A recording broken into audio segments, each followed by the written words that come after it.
Also the EFC because they made this possible.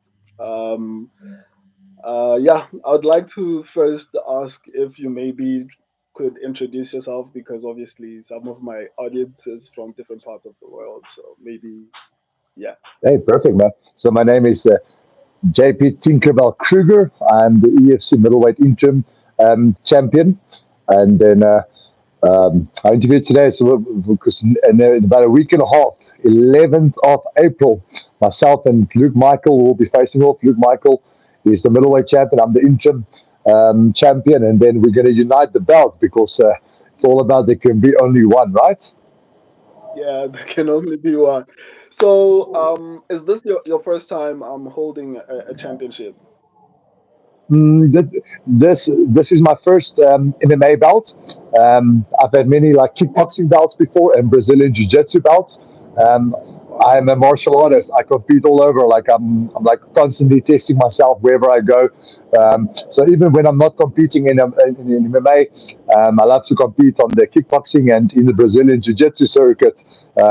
As I said to the other guys before, man, like I'm not a fighter. I like fighter as soon as he signs the contract, they start training. But myself, I see myself more as a martial artist every single day. Whether I've signed for a fight or whether I've not signed for a fight, I'm busy training and I'm busy evolving, and I'm just so in love with the sport, man. That every single day I'm like just want to level up myself as a human. Okay, that's interesting. Like, how many other championships do you have? Like, outside of obviously MMA, this would probably be, as you said, your first title. But I heard you mentioning kickboxing. I heard you mentioning jiu-jitsu. Like, do you have Hmm. any championships in that particular field of the sport? Yes, I was I was I was super blessed, man. The Lord is good. I've been training hard. I put in the hours. I was a South African middleweight kickboxing champion. I was a South African middleweight K1 champion. I was a South African light heavyweight kickboxing champion. I was a South African light heavyweight K1 champion as well.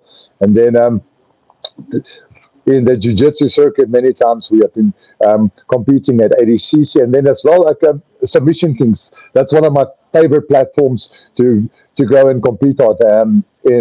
At the Submission Kings, I think that's one of the top jiu-jitsu platforms in South Africa at the very moment. Wow, wow, wow. Okay, so in comparison, obviously, you've had other championships. So I'm curious, did anything in particular change once you got the MMA belt as opposed to the kickboxing and like every other championship? Like, did anything feel different? Like, obviously, maybe the popularity or whatever the case is. Did anything feel any No, different? like look, the belt is super cool. When I came out of retirement about 3 years ago, um, I said, okay, listen, I want to make another run for the MMA belt. I, I like having that to the MMA world title belt yet for at like EFC, and I like made and then I like made my run for it here, and the Lord bless me, man.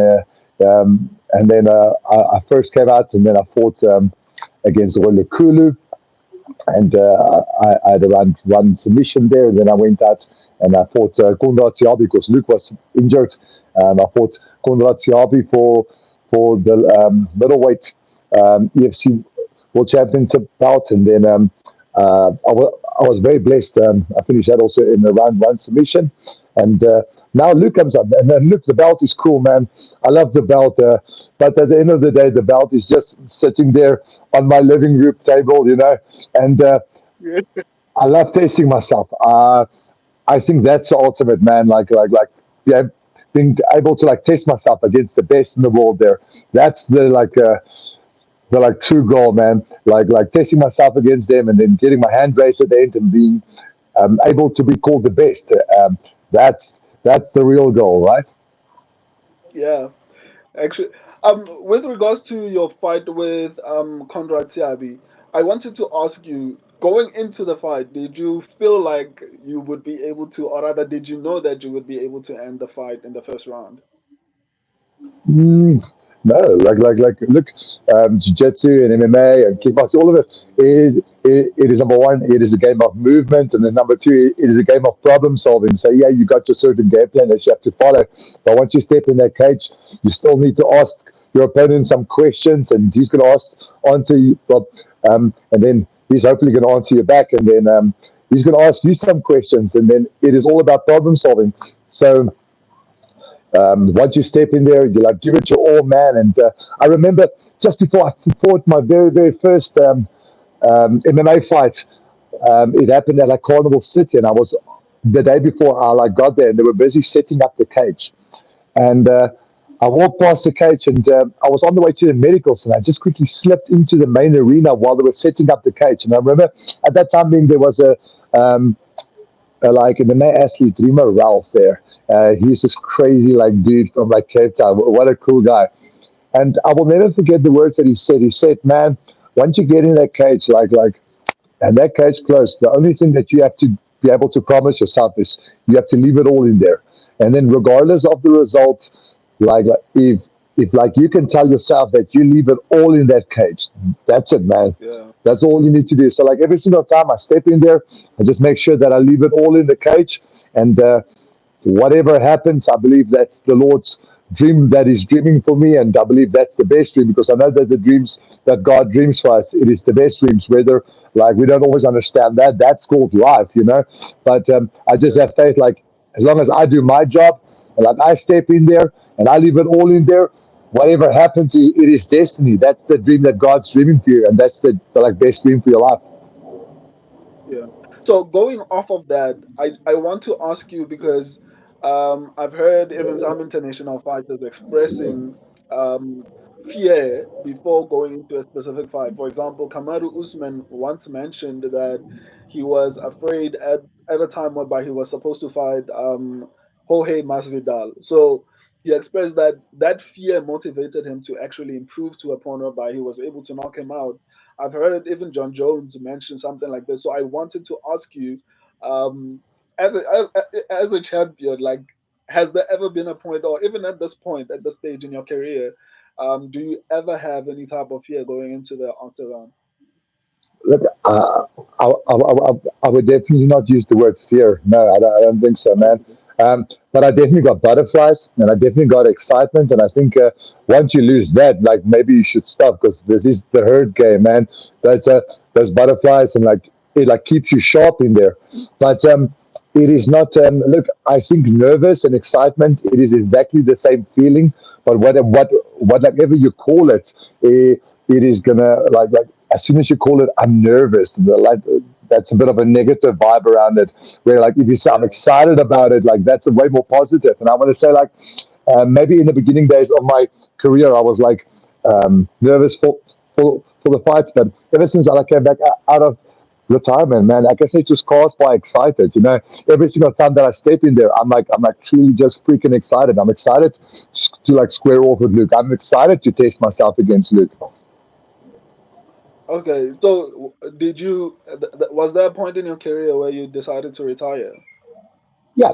Um, I like had my first run, and then straight after my Bahati fight, I had a world title fight against Bahati, and then after that, I remember that Bahati he like came out, and then we had quite a good scrap, and then he finished me with a Kimura in that fight, and then after that fight, I like totally I like retired from MMA, and then also on a double reason, my like little baby girl was born. And yes, man, Oh, some things are just way more important than other things. And like that little girl is my whole life. And I like always promise myself I will definitely be a daddy that's around, and I will be yeah, a daddy next to Sportfield. And like she gets the best of me, man. I will make sure that I'm I'm like that kind of dad for her. And then now she's 5 years old. And but I've always been training. But in that time period, after the Bahati fight, Bahati kind of made me become totally obsessed with Brazilian Jiu-Jitsu, man. I was like, no ways, this is the king sport. And then I went and I just had such an obsession with like Brazilian Jiu-Jitsu. And I remember, straight after COVID, like I got a bit of fire again. And I'm like, okay, well, like I need to sort this out, man. That's a great way to stay out of jail, you know. Like is to start, Yeah, yeah. is to start a fight. And there's a bit of a fire, man, in there. And I was like, no, no, I'm like hungry. I've got the fire. I want to make another run for this belt, and I feel that I'm a total all-rounded athlete right now. I like do believe it. I believe that my striking, my wrestling, and and my Brazilian jiu-jitsu, it is on par. It is what a champion is supposed to be like. So yeah, man, it's my place. Okay. So we will get to that later on. I want to ask you with regards to like the foundation. Did you start training jujitsu first, or did you start training kickboxing first? I started training kickboxing about 21, 22 years ago. Um, I've been doing kickboxing for about 21, 22 years. And then I started off there, and then in the beginning, like I remember, like when I did kickboxing, there was MMA was not around in South Africa anymore. As a matter of fact, I didn't even know that a sport like Brazilian Jiu-Jitsu was like around at that stage. And then only later on in my career, about in 2000, 2008, 2010, around about there, I like discovered the sport of Brazilian Jiu-Jitsu. Yeah. So kickboxing and jiu-jitsu were not popular back then, especially in South Africa. Why didn't I you think decide to kickboxing go was for popular. like Um, I think kickboxing was popular back then. I remember in the like older days, like you either did kickboxing or you did boxing or you did wrestling. But I don't think Brazilian Jiu Jitsu was so popular. Only later on, the guys realized, man, this is a big key factor of becoming a champion. okay, so specifically what I was curious about is that back then it seemed like the sport that had more possibilities of actually earning a living. This was like over 10 years ago, right? So especially specifically in South Africa, or were you planning on competing internationally? I'm just curious because obviously I don't know specifically the actual history of these sports from MMA. Well, MMA I know it a little bit now because I'm involved in it. But when it comes to kickboxing, jiu-jitsu, I'm curious because I don't know if it was that popular over 10 years ago, in South Africa specifically. So were you planning on competing internationally, or what was the plan going into that, especially with regards to actually looking at maybe making a living from that, or was that not the focus? No, no, no, I don't think so much. Look, I'm a businessman myself. Um, I'm super blessed. I like run two gyms here in Boksburg and in Springs, and then also some of my students are running. Like we've got House to think about in Alberton, we've got Sake happening there in like Leidenburg and Dahlstrom. We've got Cindy and John in like Kopsewip there by like Nelspruit. We have just Yeah. got a new affiliated and in like Mason now. So look, this is the fastest growing sport in the world. I believe this so much. But I don't think look. I think if you compete and on like the level that like Vickers with the UFC, then you can start making a living. But I think if you compete in South Africa, like you like definitely need a like day job as well. I don't think it's gonna pay your rent and your house and your car, like well, everything from there on. Um, but I do enjoy it. I see myself as a professional athlete. I'm an athlete. This is a beautiful sport, and the main reason why I fight is because I freaking love it, man. I love it. It's fun, but it is not my main income. I am a businessman. Besides this, um, like a person must have balance, right? When I go to church, I go to church. When I go to business, I handle business. And then also in the time of the day, I get to be an athlete, and I have to make all those ticks. You have to be a one percenter, right? Yeah, yeah, yeah. That's actually interesting to find out. I for some reason thought that like every obviously those at the UFC will probably make a little bit more, but I assume that Yeah. even um, but that's something new to learn. So you've been fighting at the EFC, or rather for the EFC, for probably your entire career, right? I think you had only one fight outside the EFC, correct? MMA No, specifically. no, no, no, no. I've Okay. always just fought for EFC. I've been a EFC signed athlete all my life. I've been a professional MMA athlete for 14 years now. 14 years. Yeah, I've been a yeah. professional athlete. Yeah, um, and the funny thing about this, I made my EFC debut at EFC 12, and now me and Luke we will unite this belt at EFC 112. So it's 100 EFCs later, man. I'm blessed. Luke is the young gun in this game, and I'm the veteran. And and Yeah. as I said, we're definitely going to test each other. Okay. No, but, I want to now ask you some before we get to the fight. I want to ask you some few international questions. For example, in your opinion, how well do you think South African athletes or African athletes in general stack up against athletes from countries like Brazil, Russia, and the United States because they've been producing some of the most incredible, incredibly talented fighters in the world currently. And even in the past, the people like Anderson Silva, obviously John Jones is still around. So I'm just curious, do you think South Africa not or only now getting to that particular point with people like Dricus Duplessis? Is it because of infrastructure or I don't I want to get your opinion on that. How do you think we stack up against the world currently, and what do you think was the cause of the delay, in your opinion? Yeah, look, I think that this is still a very young sport in South Africa, but I definitely think that we've caught up. Yes, like we've got incredible talent. Ons hoef nie terug te staan vir niemand nie. In other words, we don't have to back down to nobody, man. I don't care if the guy's from Russia or he's from China or from freaking Hong Kong, bro. As long as that guy can bleed, man, you're in the fight, man. That guy's human like you. You can put him away Yeah, like a bad dog. No, I think us South Africans, we're freaking awesome, man. Um, we're a great country with like great potential and I love our attitude. I love our heart. We work hard about this, and we're definitely educating ourselves. So I don't think we need to stand back for anybody in the world. Mhm. okay. I know I fully understand that, and I agree with that. Just that I Yeah, wanted your opinion yeah, on it. bro. No worries. They can stand in line, bro. Yeah.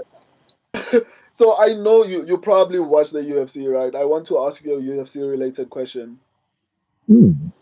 Okay. So the fight between Hamza Chimaev and Robert Whittaker was announced. In your opinion, I want to Yes. know who do you think wins? Man, I am a super fan of like Robert Whittaker. I love that guy. I really love this guy, but I don't know if this is gonna go his way. Uh, I like do feel that maybe he might get out wrestled over here, but even his opponent, like we have seen in the beginning rounds, the guy shoots, but if he doesn't quite get that shot, he can also stand and bang. I just think his opponent's going to be a little bit all rounded, and I think he's really one of the up and coming superstars, man. I love Robert, Uh, and look at that level of fighting. Even at the level of fighting that we do, it it like literally takes one mistake. Like if you take one mistake, that's going to cost you in the fight. And that's the crazy thing about fighting. That's why fighting is so exciting, man. We're like modern gladiators, but it literally like takes one mistake and like doesn't matter who you think. It's like it will cost you the fight. I love Robert. I hope he wins, but I don't know if it's going to go his way, man. But what an exciting okay. fight, right? What an exciting Yeah, fight. it's I like super think, exciting fight. yeah. I think Yeah, that's I'm the win. excited. I think that's the ultimate win, man. I remember I had a coach, Brian Ebersol, in like Thailand, and he said if two fighters actually talk so much rubbish and try to promote the fight, like is a fight actually then worth putting together? Just by putting two, two like names together without those guys even saying a word, that must be Yeah, enough promotion for a fight. Now, if you look at those yeah, two names, the world was going crazy. I'm like, that's an incredible fight. Nobody has even yeah. opened up their mouth or like smack talk or nothing, man. And the people's like crazy about the fight. That's the kind of fight people want to see. That's the ultimate win, right? Yeah, that's actually a very interesting way to look at it. Because for the most part, even I had the mentality that people have to have the back and forth to some extent in order to promote the fight. No worries, Now man. that The especially only thing Robert that makes Whittaker, so much noise is an empty can, man. An empty can is the only thing that makes noise. You don't need to be. You can be a gentleman about it. Um, yeah, I was, um, I think EFC.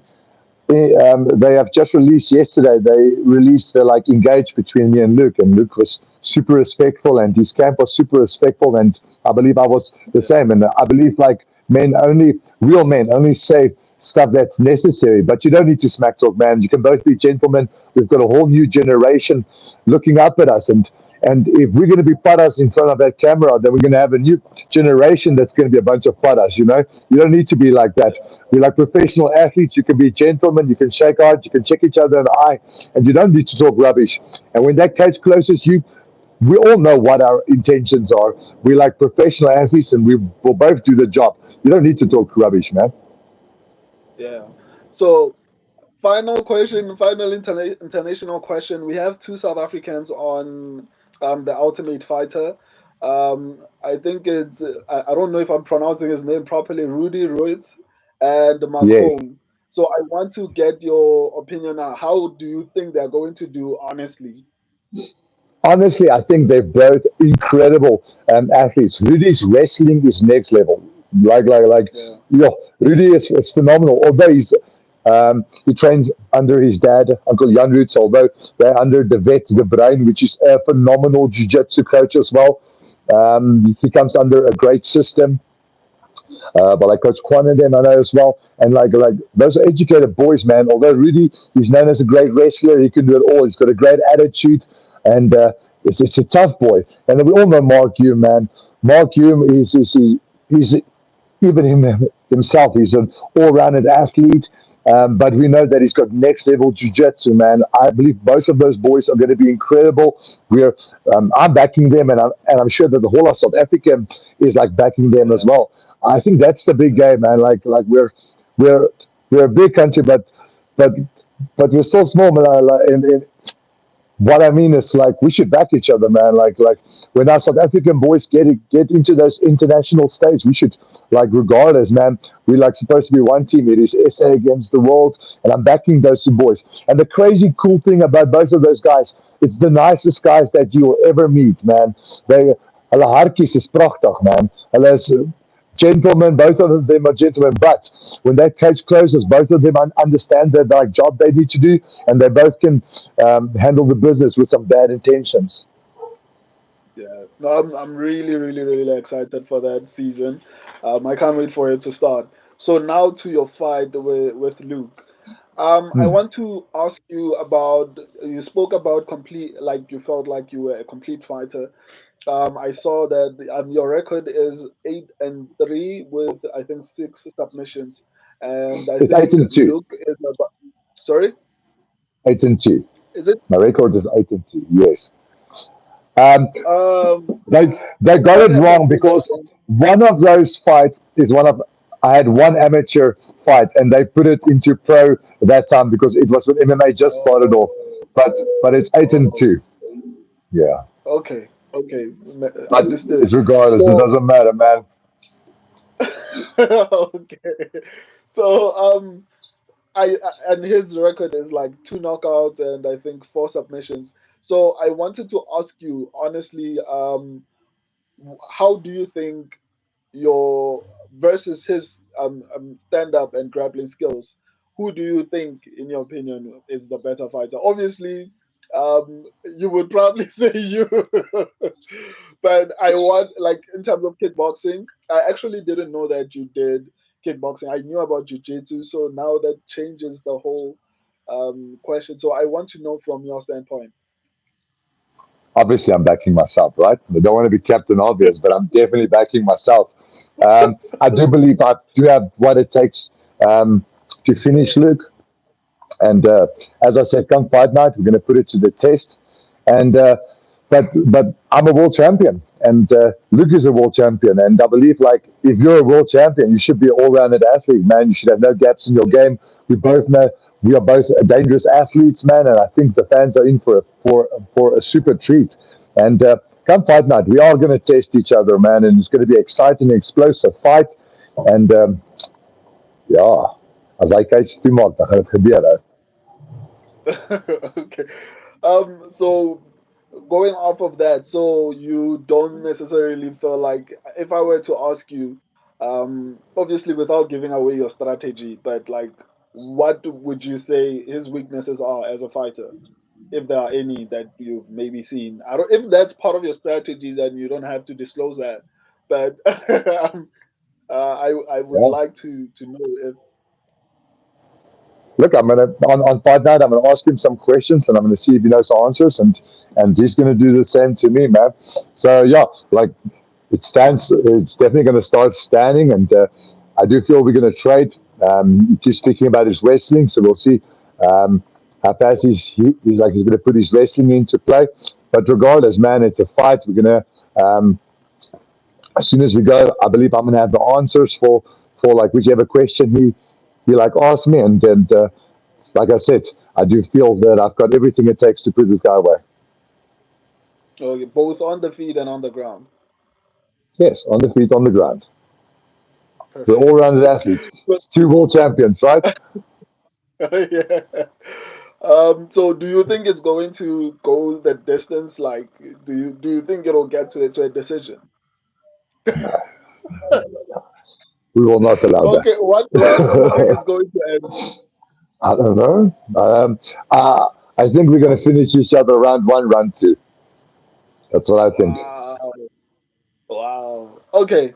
So without overlooking look, and that's understandable if you don't want to speak beyond this particular fight, but do you have any long-term plans should you get the win at EFC 112? Yes, I believe it's a great quality for a champion to defend his belt, and if it goes so, and that's the Lord's will, then I would definitely love to defend the belt. But for now, Lucas got all my attention, man. We're about a week and a half away from this fight, and right now, Luke Michael, he's my obsession. Okay. Okay, I'm interviewing him at some point, probably next week. Any message for him? Yeah, man. Um, I pray the Lord Jesus he protects me. I pray the Lord Jesus protects him, and I thank the Lord for the opportunity for that evening to go and fetch that win. He must stay safe, and yeah, and then I'll see him on fight night. Okay. A lot of what I experience on my channel is a lot of conflict and the things that I see on my channel, guys. So it's refreshing to see this positivity, especially coming from like a champion. So Thank yeah, you so much. how, It is how can the important. people watch the fight? Oh, sorry. Um, Yeah, I'm you sure you can. can watch it on Super Sport, or you can watch it live at the Performance Institute in Santon by EFC. And yes, I do believe it's Oh, important for a champion to be positive and like look like as I said, man, South Africa it is an amazing country, and I'm yes, man, I love this country, and I think it's a country with hope, and I think it's a country with a great future because of the like next generation, but. It's going to cost us generation to like set an example, man. Whatever we do and however we act, that's what the next generation is going to be like. So we have to be kind of um, it is important. We have to take a look at what kind of example we're setting and how we talk and how we walk, because that's what the next generation is going to be like. That's why it's important like that. And secondly, it's no regardless for our emotion, whether I'm angry or sad or whether I'm mislik or like talking rubbish. That none of that really matters, man. We are professional athletes, and to put your chin down and to punch somebody in the face, that's a decision you make. It's never an emotion. So what's going to happen is going to happen. You yeah. can, by the great words of Junior Dos Santos, nice guys win fights too. That's true. So Super Sport is available worldwide, or is it only Africa? Because I'm not too sure, but I do know that they've got links, man. You can watch it live at the Performance Institute. Um, it's on Supersport, but there's also a link, man. I do think EFC they've also got a pay per view like link going out. So man, I've got mates all over the country. Well, all over the world. I've got mates in New Zealand and like Australia that's like streaming the fights. So it's definitely available. There's some amazing fights. I know that there's two title fights for the evening. We have got a great co-main event. There's some amazing fights coming up, man. And I think Radach, Ak and Luke, we're gonna come out that evening and we're gonna entertain the fans, man. It's gonna be modern gladiators throwing down. Yeah. Um, I think yeah. I think for now we can call it a day. I appreciate you for coming for the interview. You are actually the first ever interview that I've ever had on this channel. With growth, hopefully this is not the last time. I want to do so many other things Thank with you. you, not just on this live. We'll speak about it a bit later on, but I have so many Thank you. ideas that I feel like you like. But I think for now, we are done, and good luck for next week. It's next week, correct? Yeah, no, no, not next week. Next week Thursday, we're 1 week away. Then it's seven more Okay, sloppies, and then it's gonna happen. Yes. isn't So it like the 11th? yesterday was two Yeah. weeks. Yesterday was two Yeah. weeks away, and then it will be on the 11th of April. It's a Thursday night. Oh, okay. Oh, okay. Okay. I think that's where the confusion came. I thought it would be Yeah. maybe a weekend. No, no, But it's yeah, Thursday night. nonetheless, Donderdag. okay. I appreciate your time, man. Let's do Thank this you so much again for the sometime. opportunity. Thank you. It's Yeah. my pleasure as well. Thank you. Ciao. Have a blessed day, bro. Pow. um,